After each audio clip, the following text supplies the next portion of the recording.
have here are 65mm caster arms. This bushing is completely shot. This was sent to me from a fellow enthusiast, which I appreciate. You can tell the 65mm by looking at these strengthening tabs right here on the arms. These 60mm arms will not have them.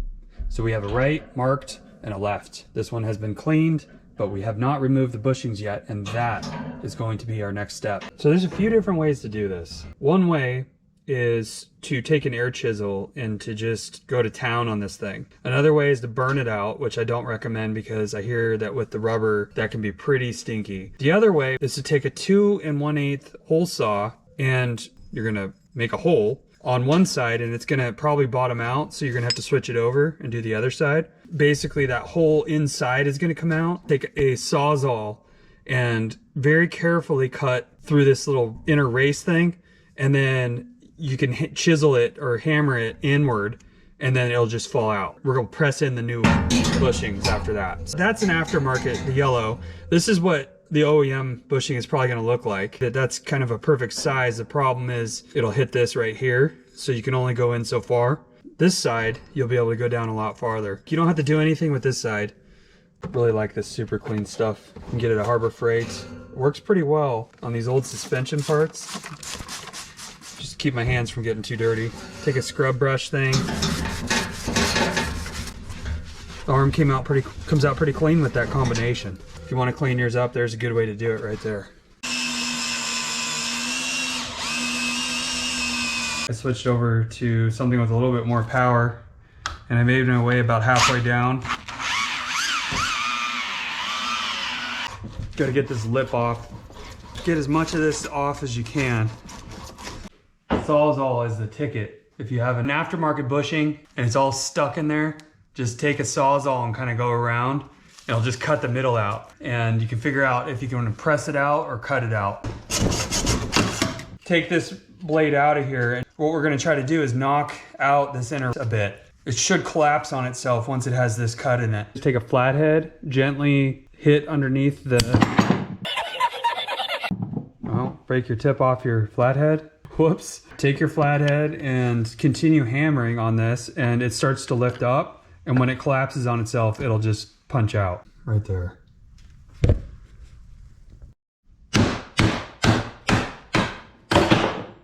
This thing's a bit spring-loaded, as you saw it fly out of there. Take a wire cut brush, smooth this out in here to prep it for pressing in the new one.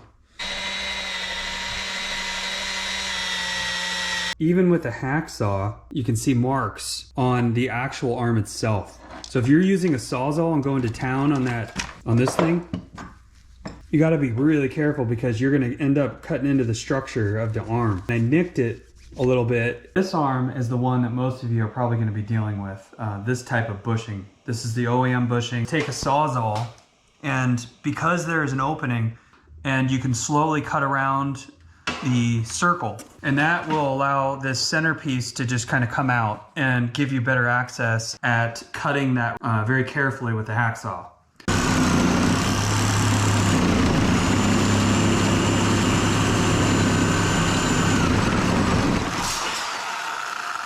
Oh, that smells like burnt rubber. Look at that smoker.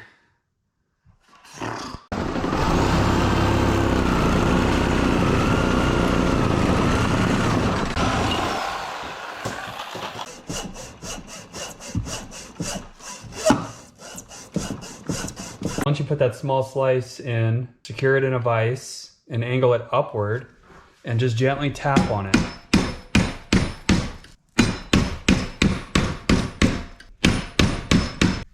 Made another slit right there. Now I'm gonna pound it with the screwdriver this way to start to fold everything inward. I've been working on this thing for quite a while now, and it's about ready to pop. Put a towel over it, just in case it's a little bit spring-loaded. I don't want it to nail the car. It'll go away from you if it pops. Okay, good. This thing was in there. You just gotta carefully mangle it without cutting into this arm. There's a few little marks in there, but that's your OEM bushing. Completely torn to pieces.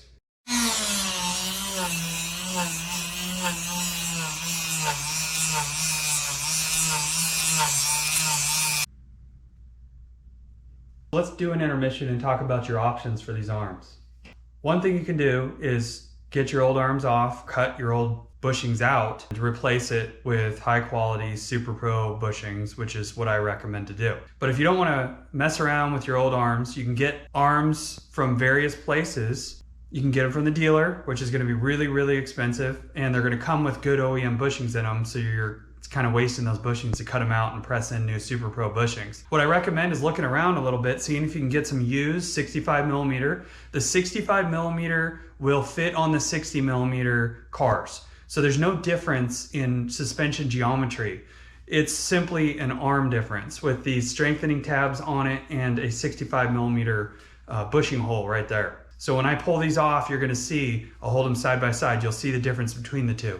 You can get some aftermarket ones. You're kind of rolling the dice with those because you don't want to mess this up and have your tension arms caster arms, to be out of geometry for some reason from some cheap place. There are a couple places that do the 65 millimeter with the tabs, but most of the ones that I've seen do not have the tabs on them. So they do the 65 millimeter hole, but they have the skinny arm, I'll call it. I personally reached out to the GS community and said, does anybody have any 65 millimeter arms? I went through weeks and weeks of back and forth, and when all was said and done, I ended up with 2 arms from 2 different people. I paid 35-ish each, so it's about 70 bucks for 2 OEM arms that I obviously had to cut out the bushings on.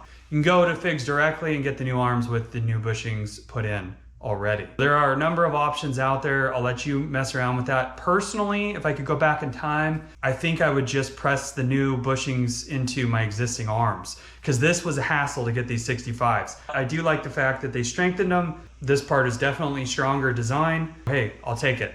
You can put 65s on any model of 2nd Gen GS. If not, and you have the 60s, just get the 60 millimeter bushings from Figs. They're going to be roughly $130 as of this video.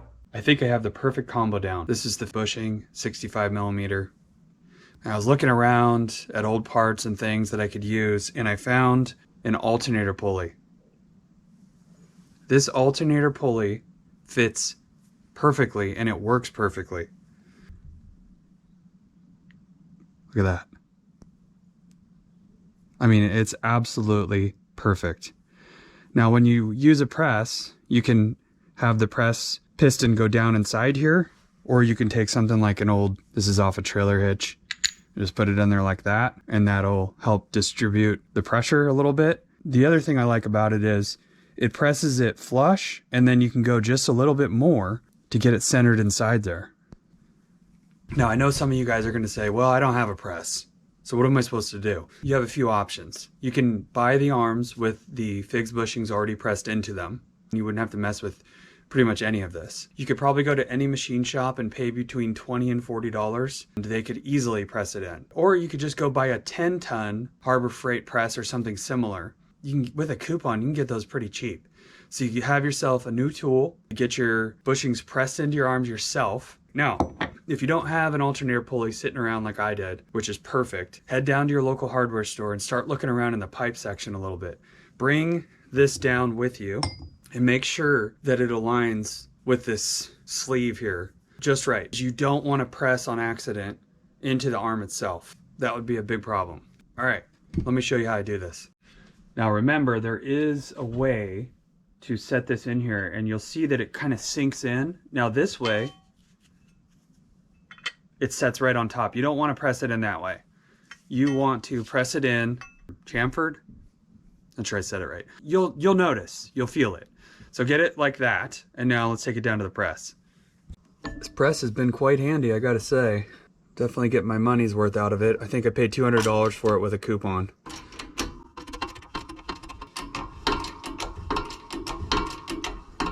So if you start to feel it bind up, then stop.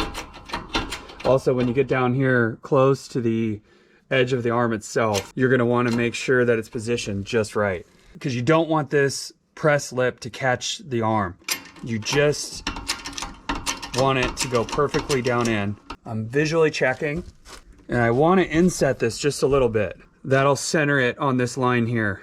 So I'm gonna go down just a little bit, and then I'm gonna back it off, and we'll take a look.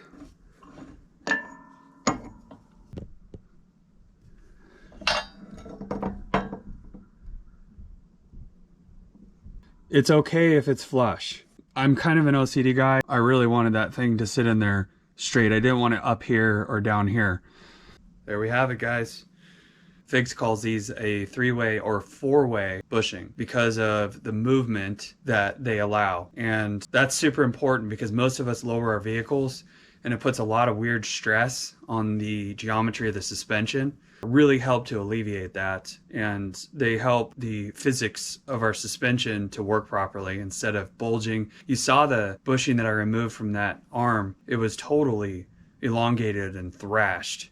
I don't know the backstory behind it, but I'm guessing that that bushing got ruined on a lowered vehicle. For the 2nd gen GS, large opening goes up, small opening goes down.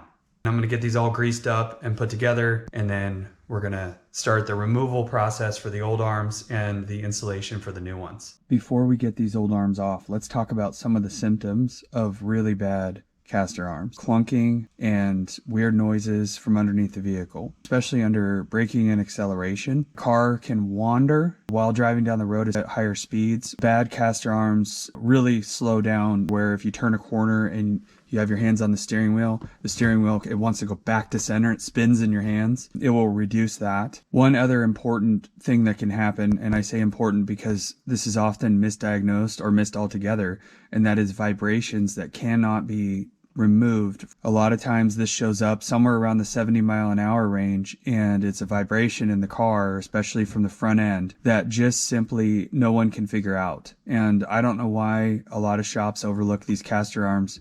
That is a huge one on this. Be sure to keep that in mind. If you have an unidentified vibration, be a possibility that it's the bad caster arm bushings. This could solve that problem for you as well. Hit the brakes really hard. The car will feel like in the front end that it's tending to wander back and forth. And I think that that's what my car currently has. When I hit the brakes pretty hard, it tends to go to the right or the left or both, depending on the road. That is where my bushings are at. Now, I haven't removed them yet. I haven't shown you them yet. And we'll do that live, basically, so you can see what my bushings look like. I don't expect them to be torn, but I expect them to be worn out at approximately 175,000 miles. There's a clunk right there. I don't know if you heard that, but going forward and backwards. There. If you can unload the suspension, then load it in a forward back motion, you might hear a clunking sound. Let's see if I can get an outside shot.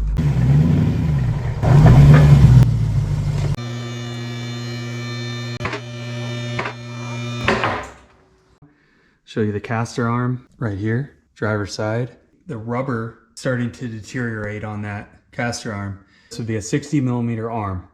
And if you're just going to reuse this arm for replacement purposes, you would order the 60-millimeter SuperPro bushing. Then you would take the arm off, press in the new bushing, reinstall the arm. This is what the passenger side looks like. This is the first time I've really done an inspection on it, so you're seeing it live with me.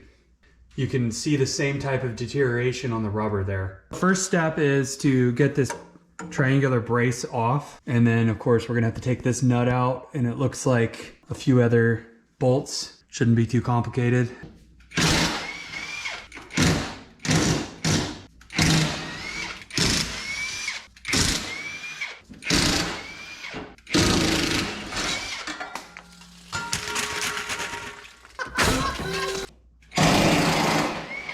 All right, 19-millimeter nut. Might need something a little stronger over here. All right, don't pull your car off your lift. There we go.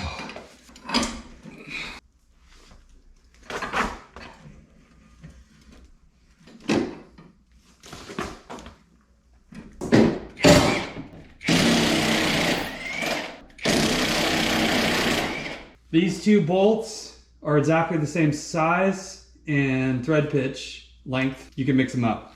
Now the question is, will this arm come off? It's definitely loose.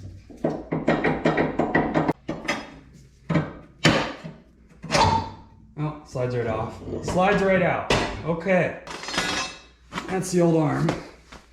Right there.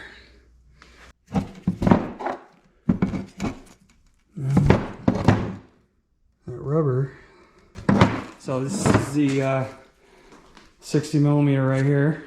It's marked L. You can see the L. So let's do a side by side of the 60 and the 65. There you go. 65. See the difference right there? So there's this here as well. I didn't know that. So that also has a little tab stick out. Lubing all of these up. All right, make sure you know that the large hole goes up and that you're putting it in properly.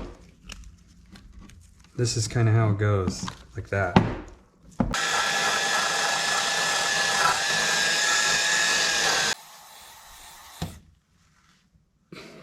It goes over the tie rod and up and on there. Loose fit this back on because it'll act as a washer. That'll prevent the arm from slipping off completely because otherwise the arm's just going to slip off. Then I attached vice grips up there so I have more leverage. What you want to do is move this so that you can hand thread the bolts in here. Now don't run an impact gun when you think you have the threads, because if you cross thread it, it's going to be a real pain. And I'm slowly trying to thread this.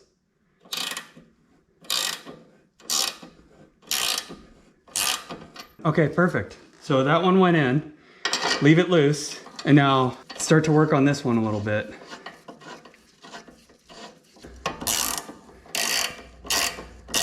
All right, so for the record, you can leave your suspension at full droop. It's obviously easier with a lift, but leave this loose and make it act as your washer. Leave the nut loose, so this has a lot of pivoting motion. Get vice grips on here, and then by hand, thread these. I'll get the torque values for you here in a second.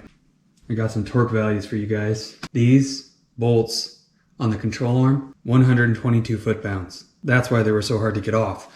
This nut over here at the back of the caster arm, 112. These bolts that go into the unibody, I guess, 43 foot-pounds. I'll flash the factory service manual up on the screen right now, but I'll call them out as I do them. Got it set on 122.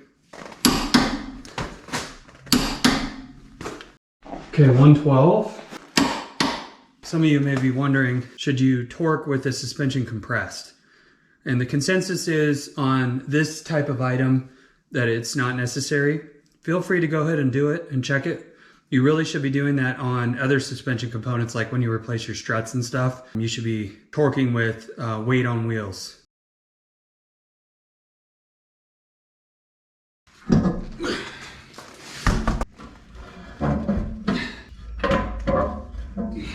One. Okay.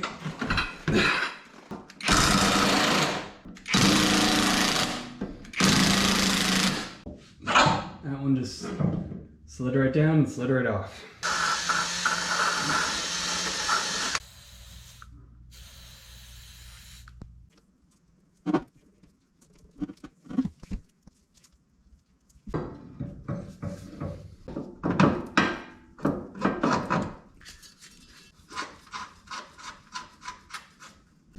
And we'll use this as leverage to move it around and get the thread started. All right, take the vice grips off.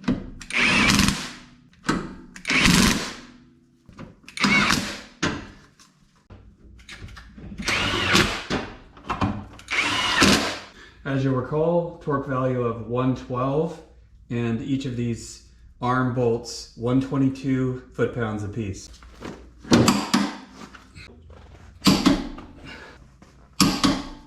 122. So take that off because it's going to need to hold on the brace.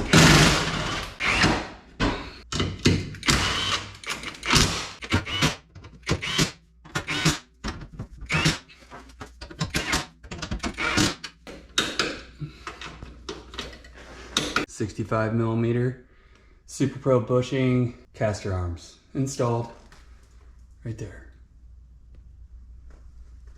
All torqued up. Braces installed.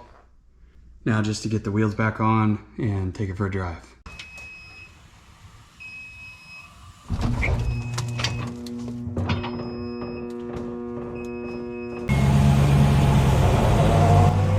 Check out the movement in the arm as I back up and then go forward. This is normal driving down the road.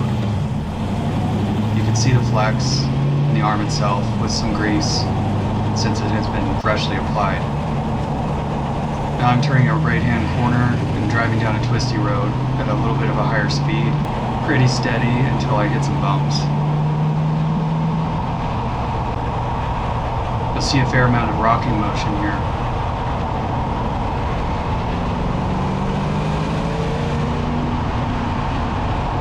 Definitely more movement than I expected, and I never would have guessed that it would move this much under normal driving conditions. This is a little bit higher of a speed. I'll zoom in again, and you can see the flex as the suspension compresses and unloads. Driving down the road normally. A little bit of movement there. And you can see that backwards motion as I come to a stop, and then it goes forward again as I accelerate. Here I'm in a parking lot at low speed, navigating through the parking lot, and come to a stop. Alright, now I'm driving again, leaving the parking lot and going down the road through some light turns. And there's that forward and back motion as I arrive back at home and pull up on my lift. So what are my impressions after driving? Honestly, it doesn't feel that much different. There's no more clunking that I heard backing up and going forward, so that's good. So I think that noise is gone. But my OEM bushings weren't torn, they were just worn. Now, if you have torn bushings or a slammed suspension, it may be drastically worse for you. Thumbs up from me. The car feels great, the turn-in feels really good, the wandering during braking doesn't feel like it's there anymore, and there's no weird noises or vibrations or anything like that. Figs puts out a great product, and you won't be able to find those 65mm caster arm bushings anywhere else. I looked, I'm always trying to save a buck or two, and we should support Figs because they have lots of cool 2nd Gen GS stuff. I'll link Figs' address in the video description below, so if you want to go and get yourself something, there you go. Well, I hope that footage underneath the vehicle helps you understand a little bit better about how those caster arms articulate, how they move with the lower control arm, and just how they work in general. I tried to vary my driving on different roads, on different styles, braking, accelerating, turning quickly, going into parking lots. Hopefully those clips help you a little bit. Now, before I forget, I have a merch store. It has GS stuff in it, has lots of different things. That's a way you can support me, is by going there and getting something cool for yourself that has very little markup on it. That actually sends a few bucks my way, but not much. And then of course you can wear the cool gear out and tell people where you got it from. I appreciate you tuning in. Be sure to hit that subscribe button, drop a like, drop a comment. I will see you on the next episode.